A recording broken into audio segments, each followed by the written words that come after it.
I'm sort of addicted to my schedule and my to-do list, and I want to let that go because I keep filling it with more work when I want to fill it with more time for me, meditation and such. Well, you might ask yourself though, because there's a good amount of that work that is very satisfying to you. And so don't just call it work or activity, because having something that you're inspired to feels really good. Esther could be sitting home somewhere on a mountain in Utah. You could all be too. But isn't this also a nice way to spend some time together? You might want to call this work. You might want to call it play. It certainly is a classroom of extreme proportions. In other words, we are really getting to the nitty-gritty of creation. There's nothing more productive that you could do but what you're reaching for. And one of the things that Esther has discovered that's helped her in this regard, because she's busy too and sort of addicted to that, because there are things that must be done in order to keep things moving along as you want them to be moving along. But we offered her some words the other day that have soothed that for her, and maybe it will soothe you too. We said to Esther, because she's always considered herself to be a rather practical person, she's going to get the job done. She needs to be somewhere, she's going to figure out a way to be there, and so forth. If the computer needs to be programmed, she'll figure out a way to program it or find somebody who can, and she wants to be in on it, and blah blah blah, on and on and on it goes. And so you can get yourself pretty engaged in the activities of life. And the activities of life, when they come from inspiration, are delicious.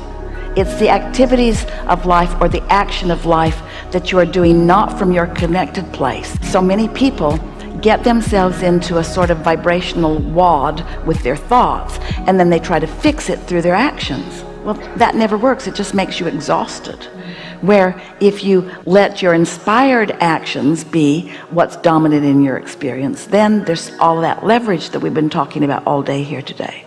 So the words that we offered to Esther that have really helped her to make this bridge is, Esther, there is nothing more practical that you might do than daydream today, because there's leverage. So imagine a crew, and they're going to build a big waterfall kind of fountain, and there are huge boulders, and this crew has put straps on the boulders, and they have a crane, and they're using the leverage and the physics that they've learned from long before any of you were born, and they pick up these big boulders and they place them. That's leverage. Or they could all struggle, get enough people together that they could drag something to a new place. But you understand leverage.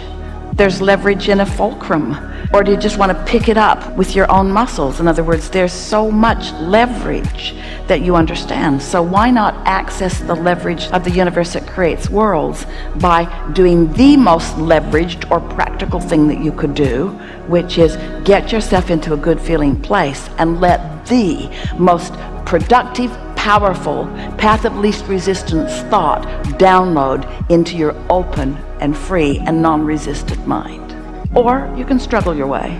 I've been doing the struggling, and I guess through meditation is what you're suggesting, maybe, to allow that. It is, but here's the difference between meditation and what we're talking about. Because for a long time, we found that it was easier to teach you to think no thought than to think pure positive thought. Because you've got a reason for every thought that you're thinking. Sort of like the two competing conversations that we talked about earlier today, where they believe one thing and you believe another, and it just becomes a sort of battle where you both dig into your positions and no light ever shines on the subject. Well, a lot of times you've got that tug of war going on within you. And so when we encourage you to quiet your mind, often the thoughts that we're asking you to quiet are resistant in nature. And if you think that you're going to talk yourself out of those beliefs, you're not going to do it anytime soon. But you could focus upon the air conditioner and therefore cause those thoughts to not be active. And when those thoughts aren't active, then it's easier to change them. Does that make sense? Here's a statement we've never made before. You cannot change in this moment an actively vibrating thought to something else, because the law of attraction is going to continue to produce more of the vibration that is active. Did you follow that? So what are you going to do? You got to take that actively vibrating thought and deactivate it so that law of attraction isn't pulling it that way, and then you can take it easily that way. We've never said that before. Did you follow that? That's that leverage of thought.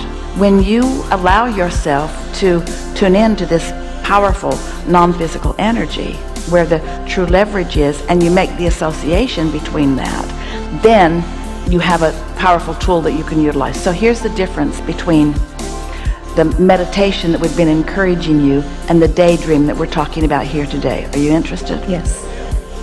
Meditation helps you to get out ahead. Meditation stops the resistance and puts you in a receptive place. And then, in that receptive place, the ingredients from the vortex can be received by you in the form of a thought or an impulse. And that's what we're calling the daydream. It's coming from somewhere. It's coming from all of the beautiful things that you've been asking for. It's coming from the carefully crafted and carefully honed and carefully sifted pile of life experience. It's the culmination. It's the best of what you've asked for, even before you came into this body and since you got here. And it's been being tended by your inner being and focused upon by your inner being. And when you get your vibration just right, then it can occur to you in this blissful daydream. You used to do it when you were kids. You daydreamed all the time until somebody told you you were lazy. You daydreamed all the time until somebody told you your dreams weren't practical. You daydreamed all the time until what was got more of your attention and seemed more practical. But there is nothing more practical or more powerful than the daydream. Very good.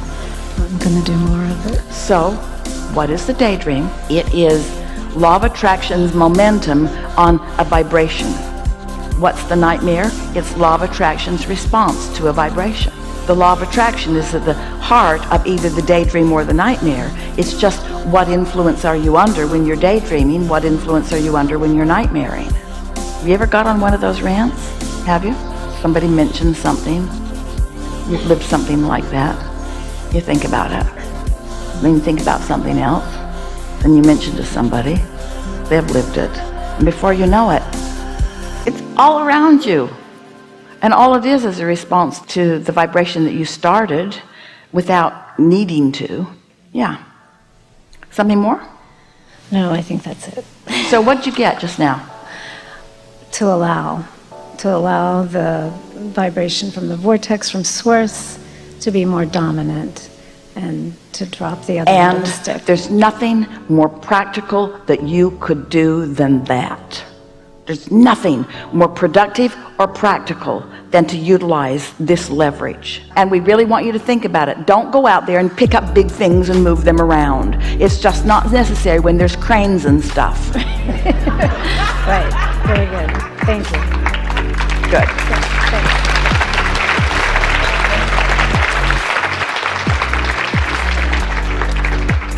We think this was a practical and productive and life-giving conversation.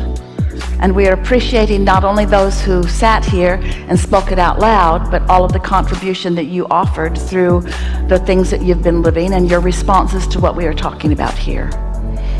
You are different now, and there's nothing to worry about except that you are different now. Your vibration has shifted because you felt resonance with these universal laws, and you've activated within yourself a sort of temporary, doesn't need to be, but it usually is, a sort of temporary set point in your vibration, which means your relationship with everything absolutely has shifted, and your awareness of the evidence of that shift is really going to be important to you. If you can make the correlation between the shifting at the center of you and what it means out on the outer edges of what comes to you, you will feel a new form of empowerment. There's nothing serious going on here in the sense that there's not something that you're supposed to be doing that you're not doing. From our point of view, we want you to be enjoying your life more than you are. We would like you to leave behind your notions of sacrifice and service while you find your true selfishness and alignment with who you really are. And once you accomplish that, you will be of the greatest service to humanity that anyone could ever be. One who's connected to the stream can accomplish so much, you see. So be playful. There's an attitude of seriousness that is in the room here because you want so much to understand how this works. And it is our knowing that you do now understand how this works. Play your way into your alignment and then revel in the results of that alignment. Don't try to explain this to others.